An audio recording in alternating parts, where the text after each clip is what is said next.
Que lire avant ou après avoir vu la série Ironheart sur Disney+. Peut-être avez-vous vu cette série, peut-être comme moi vous ne l'avez pas vue.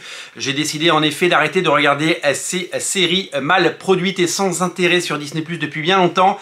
C'est tout simplement une perte de temps, il y a tellement de choses à regarder et de bonnes séries à savourer que voir l'univers Marvel au cinéma et à la télé s'abîmer série après série et pendant de façon conséquente et de façon systématique, eh bien c'est quelque chose que je me refuse de faire. Donc peut-être que c'est bon, peut-être que je passe à côté d'un chef-d'œuvre, mais j'ai pas le temps. J'ai pas le temps de regarder ce type de série dans lesquelles eh bien Marvel a décidé d'utiliser des personnages de 4e zone pour en faire eh bien des superstars. Nous, ce qu'on aime, vous le savez, les lecteurs de comics, ce sont les héros légendaires.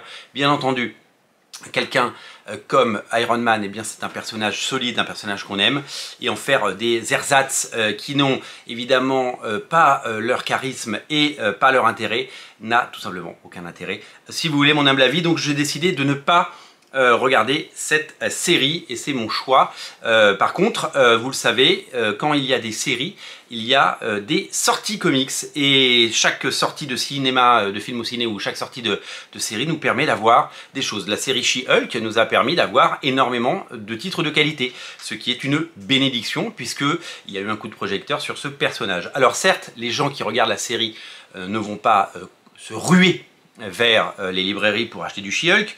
Par contre, comme il y a une actualité, eh bien ça permet à Panini de sortir ses titres et ça permet aux lecteurs, la base solide, les lecteurs fidèles, les lecteurs comme vous et moi, de pouvoir aller vers ça. À l'occasion de la sortie de Ironheart, eh bien il y a eu une seule sortie notable et là où habituellement, vous le savez, eh bien il pourrait y avoir des séries un peu dispensables. La seule série conséquente et existante sur Ironheart, elle a l'avantage d'avoir été signée par deux grands noms. Une série qui date de 2016, quasiment 10 ans, rendez-vous compte, avec 11 numéros, et c'est une série complète, c'est une saga complète. Il s'agit des 11 épisodes de cette série, de la seule série unique. Donc tentative éditoriale de la part de Marvel de proposer ce personnage.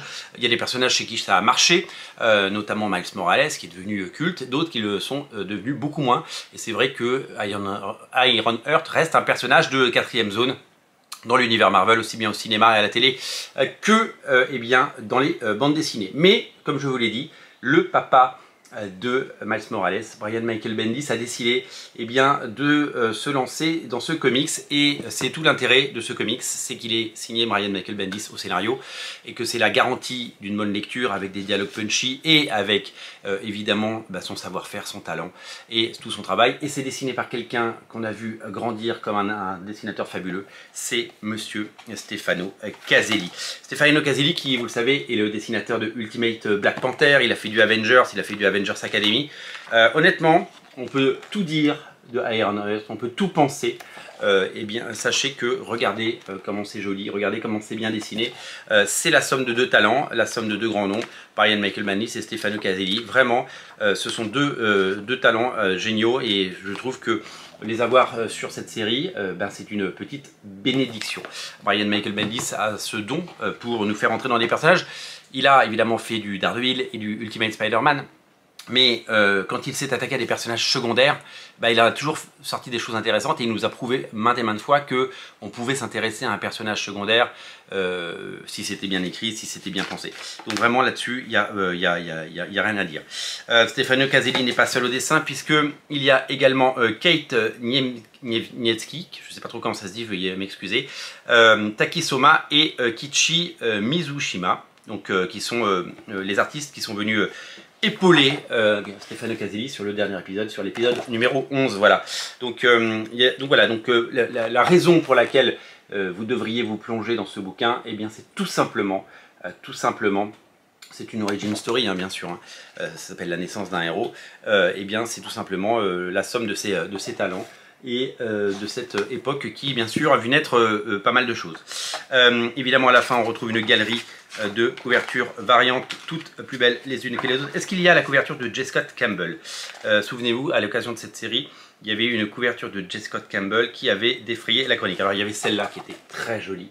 Très jolie. Et il y en avait une autre avec un crop top. Est-ce qu'on l'a la couverture crop top ou est-ce qu'elle a été cancel?